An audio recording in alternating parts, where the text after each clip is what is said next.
Ian Duncan Smith. I saw that name trending on Twitter this morning, and that's clickbait to me. So I have a look, and everyone's criticising him because he said, apparently on Radio 4 this morning, that we are all Brexiteers now. Which, no mate, that's patently untrue if you have a look at what's going on in the polls. But it's an interesting talking point. Did you know that the word Bolshevik comes from the Russian word for majority, which is a tip of the hat to their democratic origins before they became and formed an anti-democratic totalitarian state. So it's interesting how you get from having a slim majority to calling that majority the will of the people, implying that it's the will of all people, implying that there is only one school of political thought in the country, and you need strong executive leadership to represent all people and speak on all their behalves and crush out any remaining saboteurs. And that's how you effortlessly move from democratic expression, which should be heterogeneous, to a homogeneous totalitarian state, which refuses to hear any discord. So, the clear situation is that there's about a third of people who are hardcore Brexiteers, a third who are still hardcore Remainers, and then a third in the middle who are confused, have split loyalties, or are just disinterested.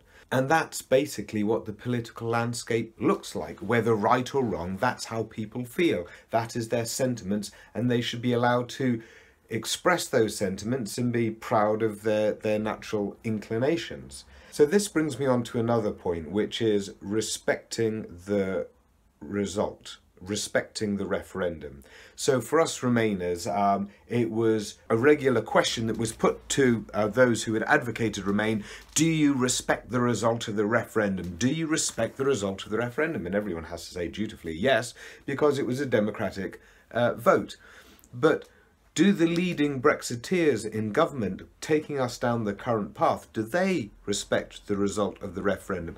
I would say no, because the referendum result was a vote to leave by a 52 to 48% margin. Therefore, you clearly have a split population with a slight tilt. And so in order to respect that result holistically as it is, you should try and find a solution that takes us out of the EU but satisfies as many people as possible. That would clearly be something like EEA, EFTA, and in the customs union, at least it is a first step. And then, because some people are advocating leaving the customs union and leaving the single market, then you can say we'll go back to people at that stage and ask what they think. That would be fully respectful of all of those people who decided to turn out and vote and express their democratic will. But that's not what happened. Those that won by an inch, the extremists amongst them decided to then take a mile, and then another mile, and then another mile, and as many miles as they like, because they had pulled the winning side, and so they were entitled to then become the new priesthood of the will of the people. I keep saying that there was a poll done by the BBC and Comres from 7th to 10th of July 2016 that showed 54% of Leave voters expected their vote to mean that we stay in the single market, but with modification of free movement. That should have been the first thing that our government attempts with the EU. But we're in a situation now where Ian Duncan Smith and others only respect the result of the referendum so far as it legitimises their own ideological power grab.